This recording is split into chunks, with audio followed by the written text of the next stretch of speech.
교회 안에는 두 부류의 사람이 있습니다. 영의 사람과 육의 사람이 있습니다. 그러니까 성령으로 살아가는 사람이 있는가 하면 그냥 육신의 모양 그대로 그냥 살아가 버린 그런 사람이 있습니다. 하나님과 함께 하는 사람이 있는가 하면 세상과 짝하고 살아가는 사람이 있습니다.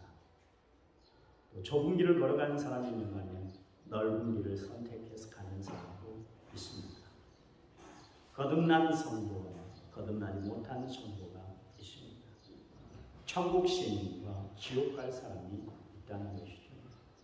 여러분, 교회 안에 있다고 해서 다 구원받는 거 아닙니다. 예수를 구주와 주님으로 모셔드리는 사건이 있어야 그래야 우리가 천국 가는 거예요.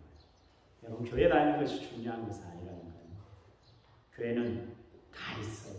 이단 교회도 있고 천주교회도 있고 다 있는데 중요한 것은 교회를 다니는 것이 중요한 것이 아니라 예수를 믿어야 되는 줄 믿으시기 바랍니다. 그래요. 여러분, 한번 생각을 해보세요. 교회는 열심히 다닌다고 다녔는데 마지막에 내가 천국까지 못 갔다 그러면 얼마나 원통하고 분통한 일이겠어요. 껍데기 뿐인 교인들과 알고 있는 성도가 있습니다.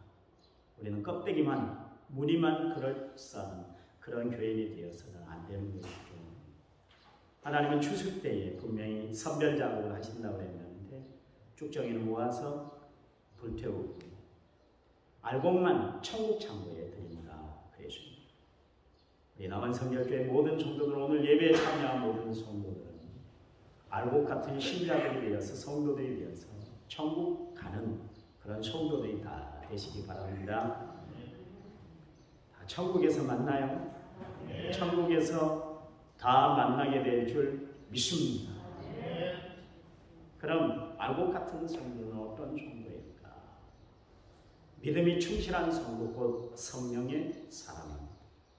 우리는 반드시 하나님의 영, 성령을 받아야만 합니다.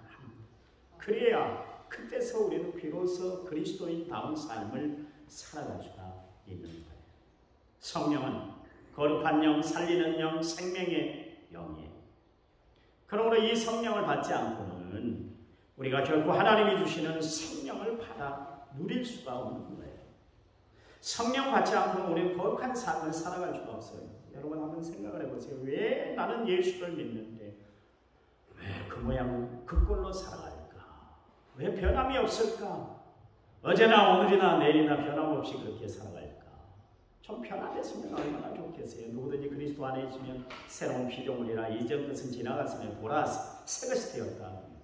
New creation, 새로운 정말 피조물이 되어서 하나님이 원하는 삶을 살아야 되는데 매번 다람쥐 쳇바퀴 돌듯 그렇게 빙글빙글 도는 삶, 그런 삶을 살아갈까요? 성령 받지 못했기 때문에 그렇습니다. 그래요. 우리가 성령을 받아야 말씀을 지키는 능력을 받고요. 성령의 지시함을 따라서 우리는 세상을 바로 살아갈 수가 있게 되는 것입니다. 성령이 우리로 하여금 예수를 주라고 시인할 수 있도록, 고백할 수 있도록 성령이 그렇게 하시는 거예요. 여러분, 인간이 아무리 믿으려고 예수를 몸부림치고 그런다 할지라도 성령의 역사가 아니면 예수님을 나의 구주와 주님으로 그렇게 받아들일 수가 없다, 그런 이야기죠. 성령이 내 마음을 주관해 주셔야만이 예수님을 그리스도로 고백하고 살아갈 수가 있습니다. 여러분, 열매를 보아 안다 그랬잖아요.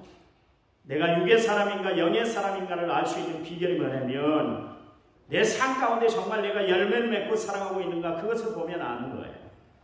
영의 사람은 성령의 열매인 사랑과 희락과 화평과 오래 참음과 자비와 양선과 충성과 온유와 절제에 이 성령의 9가지 열매가 풍성한 삶을 살아갈 수가 있는 것이죠.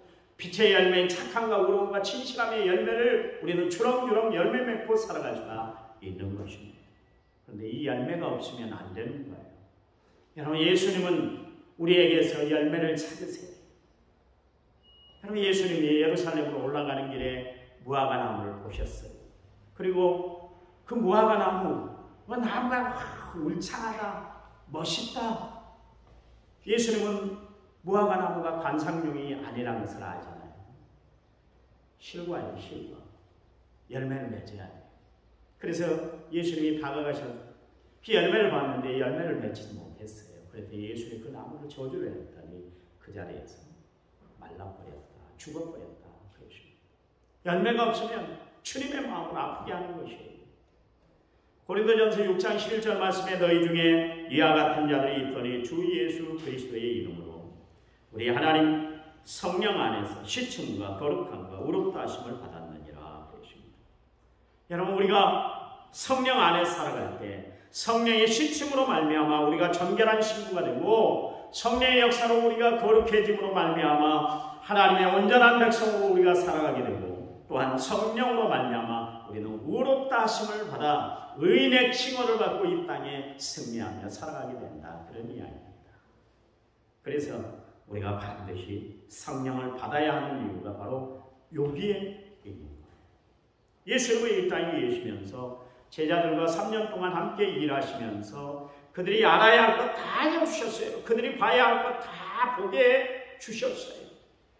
온갖 것을 다 허락해 주셨잖아요. 기적을 행하는 것, 그리고 기도는 어떻게 할 것인가, 기도하는 것, 전도는 어떻게 해야 하는가, 전도하는 방법에 대해서 예수님이 다 가르쳐 주셨어요. 그런데도 불구하고 그들에게 한 가지 부족한 것이 있었는데 그것은 성령 체험이었습니다. 성령 체험만이 신앙의 바른 길을 걸어가게 만드는 거예요. 그래서 여러분, 하나님의 사람들은 한결같이 성령의 사람들이었던 것을 알 수가 있습니다. 감리교회 창시자인 요한 웨슬레가 성령 체험한 이후에 온전한 하나님의 일꾼이 되었던 것을 알 수가 있어요.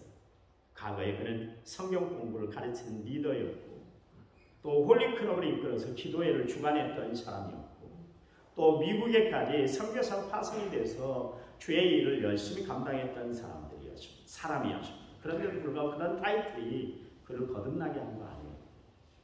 여러분, 목사라는 직임을 가지고 있다 해서 거듭나 천국 가는 거 아니에요. 요한 웨슬레는 중조부터 3대간에 그렇게 목사의 가정에서 태어났습니다. 쉽게 말해서 요즘 우리가 이야기하는 모태신앙, 어머니 뱃속에서부터 신앙생활을 했던 사람이었습니다.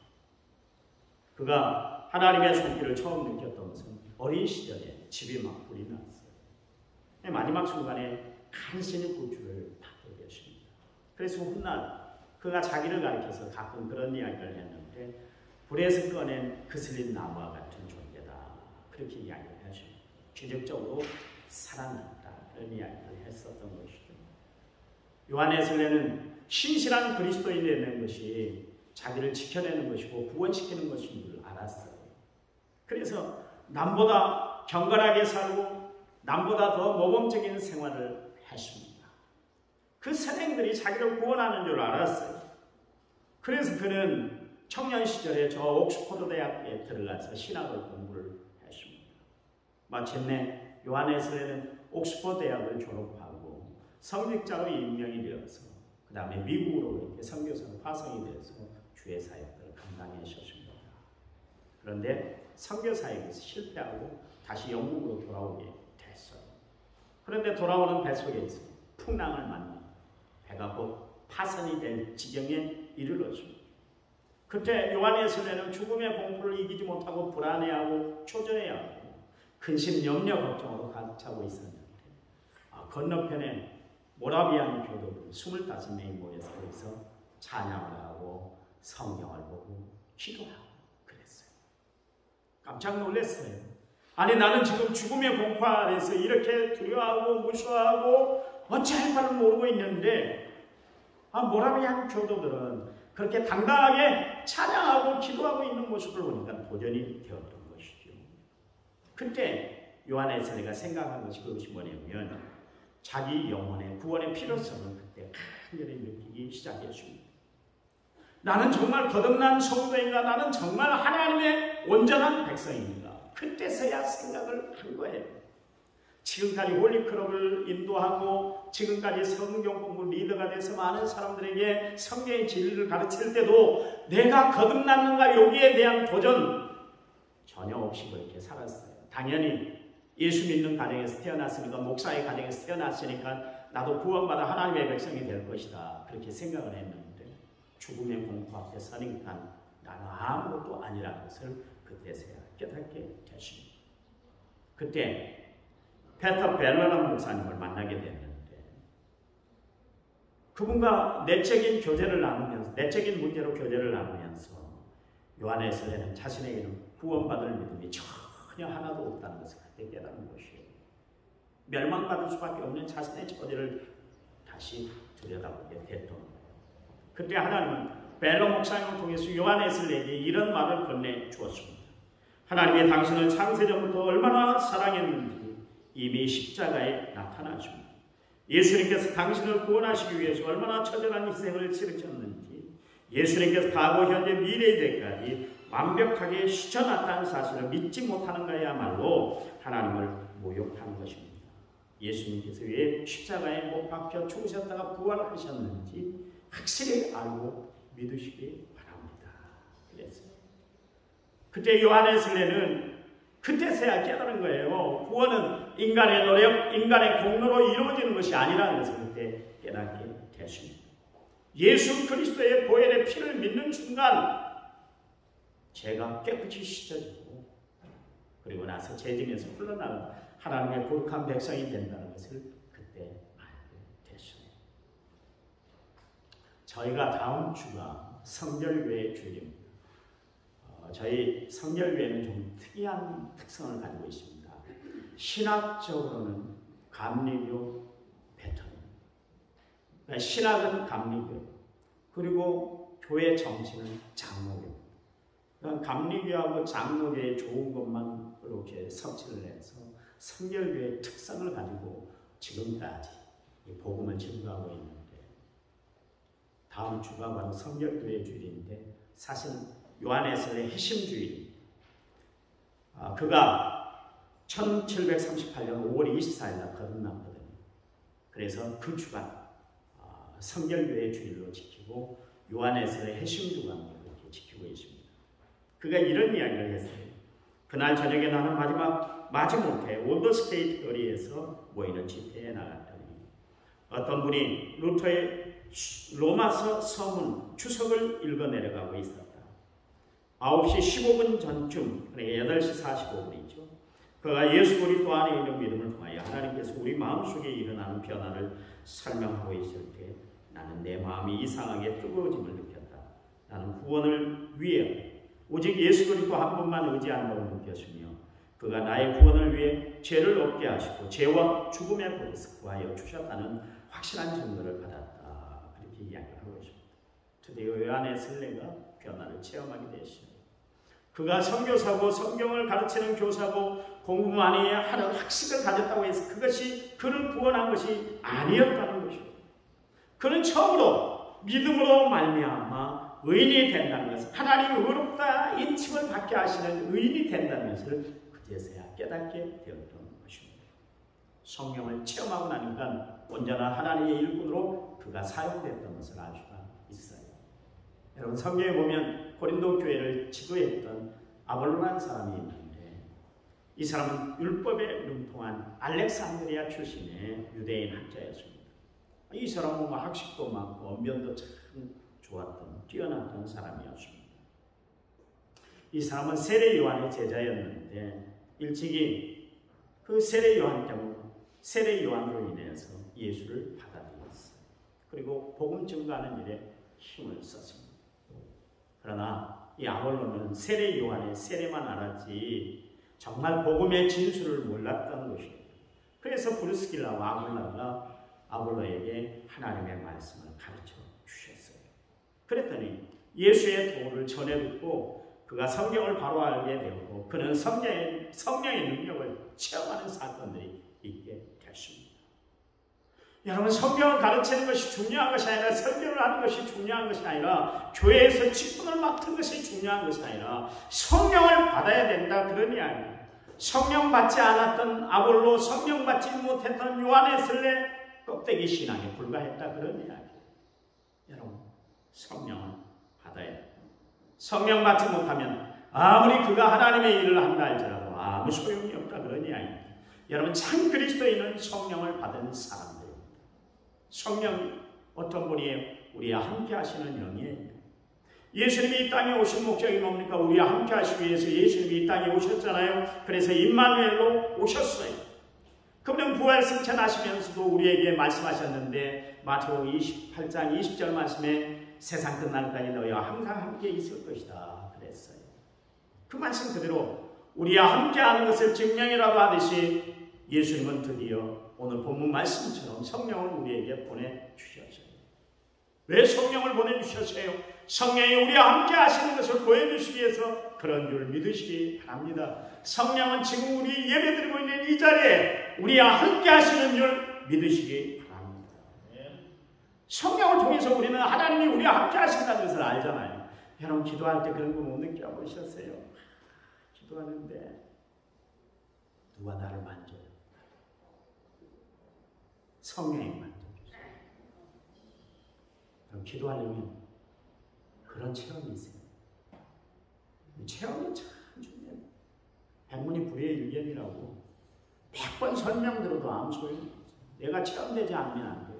뭐 서울이 어떤 곳입니다. 서울은 어떤 곳은 이렇게 생겼습니다. 이렇게 서울 가서 내가 활동해야 됩니다. 뭐 별 이야기를 다 듣는다 할지라도 한 번 가서 지하철 타고 한 번 가서 사람들을 만나보는 것, 그게 더 나은 거 아니겠습니까? 마찬가지입니다. 신앙생활, 여러분, 우리가 성령을 체험해야 되는 거예요. 그래야 우리가 온전한 신앙생활을 해요. 기쁨, 은혜 충만, 성령 충만, 감사 충만이 넘쳐나는 것, 성령과 함께할 때 이루어지는 일이에요. 성령은 우리를 예수 그리스도 앞으로 인도하십니다. 니고데모의 마음속에 구더의 질문을 주었어요. 그냥 그 저녁 니고데모가 있는데도 마음에 자꾸 예수님, 도대체 예수라는 분이 어떤 분인가? 많은 사람들이 예수님 그 말씀을 듣고 정말 변화가 되고 역사가 나타나는 것을 보면서 나도 그 예수님을 만나봐야 되겠다. 한밤중에 그가 예수님을 만나러 왔지 않습니까? 그렇잖아요. 그 마음, 예수를 만나고자 하는 마음을 가져다 준 분이 누구냐면 성령의 감동 감화였어요. 성령의 인도로 니고데모는 주님을 만나게 됐어요. 그때 니고데모에게 예수님을 주로 시인하고 믿도록 만들어주신 분이 바로 성령님이시다. 그런 이야기. 그래서 고린도전서 10장 3절 말씀에 성령으로 아내하고는 누구든지 예수를 주라 시인할 수 없다. 여러분, 예수님이 나의 주인이세요. 예수님이 나의 전부세요. 이렇게 고백드리게 할 수 있는 분은 누구냐면 성령님이시다. 그런 이야기예요. 아무나 예수 믿는 거 아니에요. 성령이 역사해야 예수를 믿고 신실한 믿음 생활을 할 수가 있는 거예요. 그래서 성령 받으라 그런 이야기. 여러분, 예수님이 소개하신 성령님은 보혜사가 되세요. 요한복음 14장 16절 말씀에 내가 아버지께 구하겠으니 그가 또 다른 보혜사를 너희에게 주사 영원토록 너희와 함께 있게 할 것이다. 요한복음 14장 26절 말씀에 보혜사 곧 아버지께서 내 이름으로 보내신 성령 그가 너희에게 모든 것을 가르치고 내가 너희에게 말한 모든 것을 생각나게 할 것이다. 여러분, 성령은 보혜사가 되세요. 보혜사라는 건 뭡니까? 보호해 주시고 또 은혜 주시고 가르쳐 주시는 분, 그분이 바로 성령님이시다. 보혜사가 되신 성령님이시다. 그런 이야기. 여러분, 성령님은 우리를 보호해 주시는 분이세요. 그분 성령님은 우리의 생명을 보호해 주시는 분이세요. 우리의 구원이 떨어지지 않도록 우리의 믿음을 보호해 주시는 분이 바로 성령님이세요. 내가 믿습니다 그런다고 해서 내 믿음이 커지는 것이 아니에요. 성령님이 나에게 믿음 주셔야 되고, 성령을 통해서 예수님이 하시는 일, 하나님이 하시는 일들이 다 믿어져야, 그래야 우리가 예수를 바로 믿고 살아갈 수가 있는 거예요. 그래 않으면, 여러분, 교회 와서 저희 연설만 듣고 두 종류의 사람이 있습니다. 예배 끝나고 나가면서 목사님 은혜 받았습니다 이렇게 고백하는 사람이 가끔가다 그런 이야기를 들을 때가 있습니다. 목사님 연설 잘 들었습니다. 저는 연설하려고 이 자리에 있습니다. 연설 잘하는 사람들은 저 수사학자들이 있습니다. 연설 잘하는 사람들, 저 정치인들이 있어요. 그들 이야기를 들으면 돼요. 또 학식이 높은 인문학자들의 강의를 들으면 얼마나 천편일률적으로 이야기를 잘하는지 몰라요. 그런 이야기 들으시면 돼요. 저는 연설을 하는 것이 아니라 하나님의 말씀을 전하는 메신저예요. 하나님의 말씀이죠. 여러분, 교회에 오셔서 정말 하나님을 만나고 말씀의 은혜를 받고 살아가는 성도들이 되시기를 간절히 부탁을 드립니다. 심지어 우리가 기도하는데 기도의 방향을 잃지 않도록 우리를 붙잡아 주신 분이 바로 성령님이세요. 로마서 8장 26절 27절 말씀에 이와 같이 성령도 우리의 연약함을 도우시나니 우리는 마땅히 기도할 바가 하지 못하나 오직 성령이 말할 수 없는 탄식으로 우리를 위하여 친히 간구하시느니라. 마음을 살피니가 성령의 생각을 하시나니 이는 성령이 하나님의 뜻대로 성도들을 위하여 간구하십니다. 그랬어요. 여러분, 험난 세상 가운데 살아갈 때 해받지 않도록 우리에게 친히 방패가 되어주시고 피할 바위가 되어주셔서 우리를 보호해주신 분이 바로 성령님이세요. 또한 성령은 우리에게 은혜를 베풀어 주시는 분이에요. 우리가 성령을 충만히 받았을 때 뭐라 그럽니까? 은혜 받았습니다. 그런 이야기를 하잖아요. 그런 것은 성령은 우리에게 은혜를 끼치는 분이다. 그런 이야기입니다. 결국 우리를 은혜의 보좌 앞으로 인도하시는 분이 바로 성령님이시에요. 초대교회 성도들이 은혜가 충만하니까 어떻게 됐습니까? 한마음 한뜻 됐잖아요. 그리고 유무상통하며 그렇게 지냈던 것을 알 수가 있습니다. 여러분, 교회가 하나 되는 방법, 성령 받아야 돼요. 고린도 교회는 4분 5열 교회예요. 그래서 여러분 봐보세요.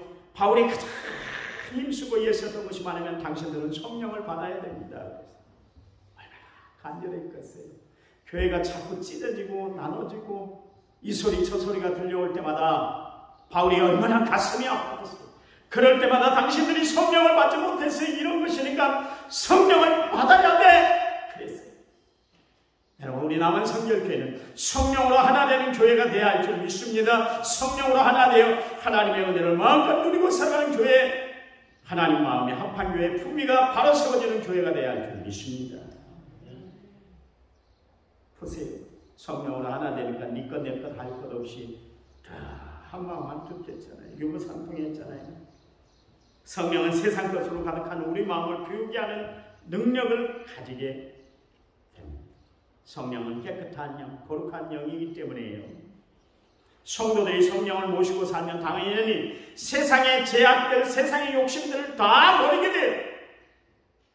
여러분 마음속에 여전히 욕심, 근심, 걱정, 세상의 시기, 질투, 원망, 불평 이것으로 가득 차 있다면 여러분 예수를 믿어도 잘못 믿는 것이고 여러분 마음에 혹시나 성령이 없는가 다시 한번 살펴야 돼요.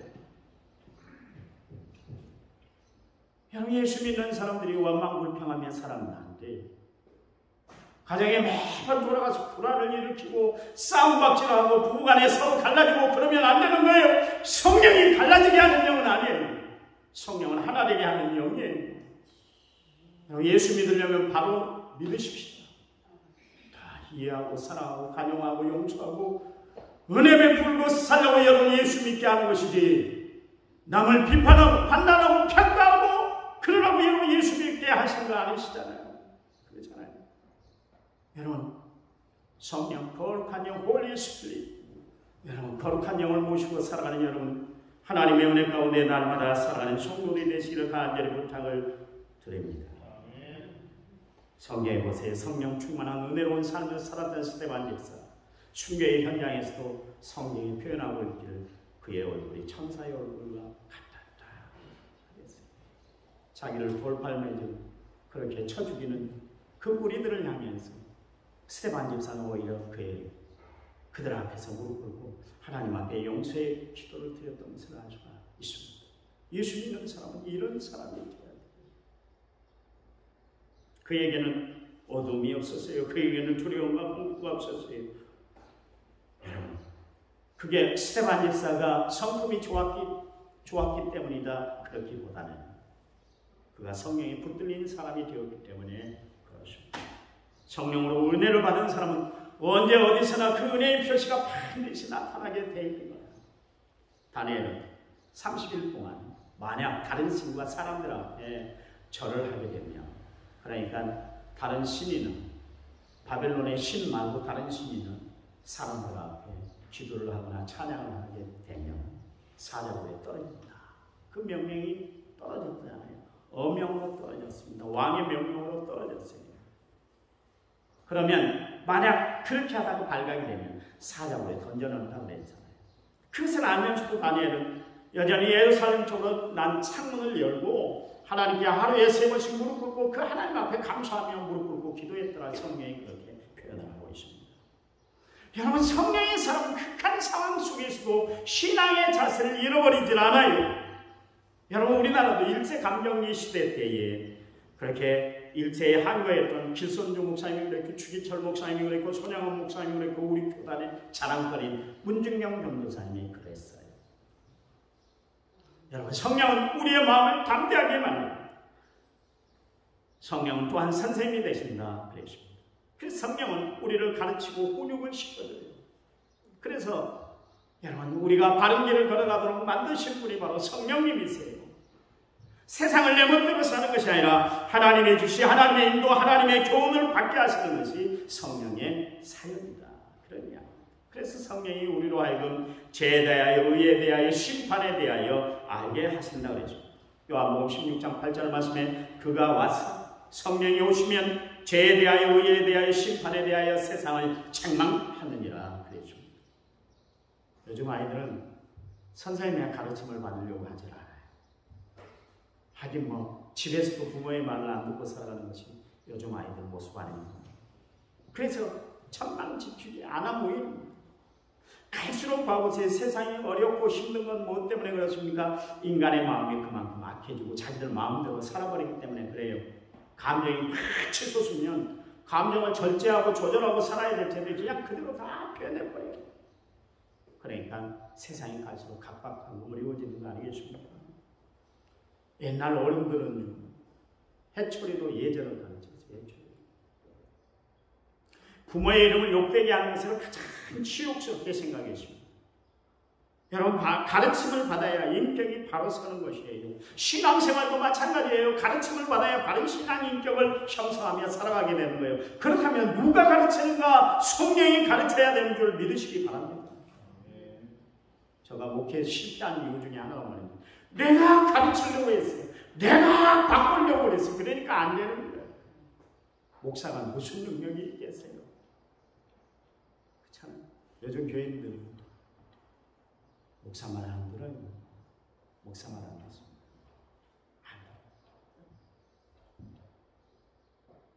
누가 가르쳐요? 성령이 가르쳐요. 이 제가 요즘 깨달았어요. 하나님, 내가 못 가르치는 것 성령이 가르쳐 주세요. 내가 안 되는 것 성령이 역사해 주세요. 여러분, 그리스도의 영, 하나님의 영, 성령으로 거듭난 사람은 말씀가 달라지고 행동까지가 다르게 돼 있어요. 우리가 혹한 그런 이야기 하잖아요. 배운 사람은 뭔가 다르더라. 그런 이야기를 하지 않습니까? 마찬가지로 성령을 받은 사람은 뭔가 달라요. 모습이 다르고 행동이 다르고 인품이 다르고 생각하는 것이 다르고 예배 드리는 자세도 달라요.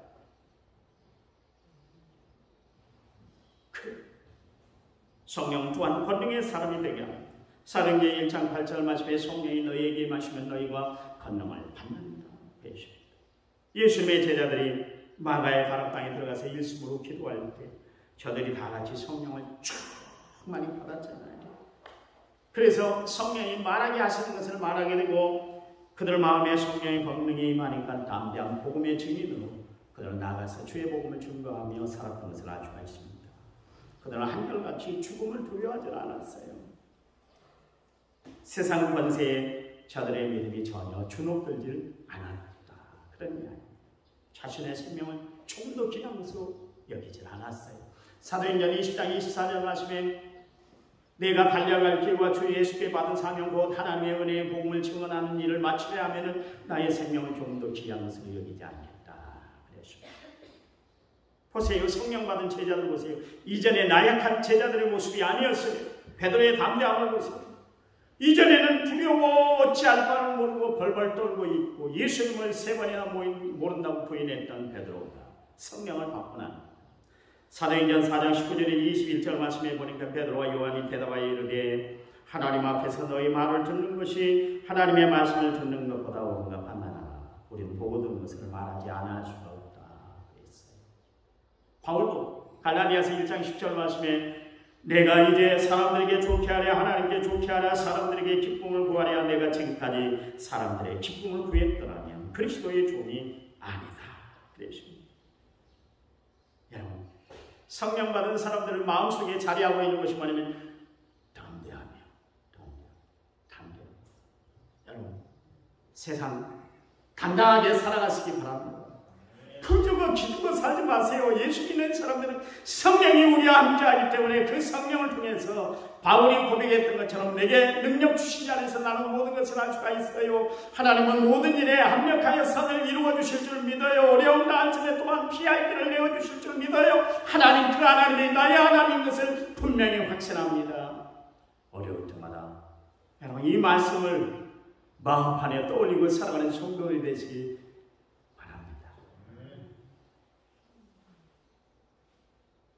제가 요즘 많이 힘들었어요. 왜 힘든지 아세요? 영적으로 너무 힘들어요. 옛날처럼 좀 영적으로 내가 고갈이 되면 기도원 가서 주를 위해서 주님 앞에 기도하고 그러고 싶은데 가지를 못해요. 매 교회만 왔다 갔다 하고 가끔가다 교인들 다니면 신방하고 전화하고 그러면서 매번 그러고 있으니까 내 자신이 오늘 아침 새벽까지도 그랬어요. 아침까지도 하나님이 이 말씀을 증거하게 하시면서 나에게 힘을 주시는 말씀으로 역사하시는 것 같아요. 나에게 주는 말씀. 여러분 성령 받으면 우리가 담대한 주의 백성이 되는 줄 믿으시기 바랍니다. 성령 받아야 우리의 눈이 열려 하나님의 나라를 바라보고 우리가 살아갈 수가 있는 거예요. 여러분 그래요. 성령 충만하여 여러분의 영성이 살아있는 영성이 되시기 바랍니다. 성령 받아 하나님의 충만한 은혜를 누리고 이 땅 승리하며 살아가는 하나님의 거룩한 백성들이 다 되시길 간절히 부탁을 드립니다. 하나님 감사합니다. 성령으로 저희들을 충만하시고 성령으로 저희들을 역사해 주시니 감사합니다. 하나님 우리에게 정말 보호해 주시고 또 은혜를 주시고 가르쳐 주시는 성령 때문에 예수 바로 믿고 이 세상 승리하며 살아가는 저희들도 축복해 주시옵소서. 세상이 온통 혼란스럽습니다. 이럴 때 성령이 저희들을 사로잡아 주시옵소서. 그리스도의 영으로 충만한 삶을 살아가는 저희들 되도록 도와주시옵소서. 함께 하시면 믿습니다. 예수님 이름으로 기도했습니다.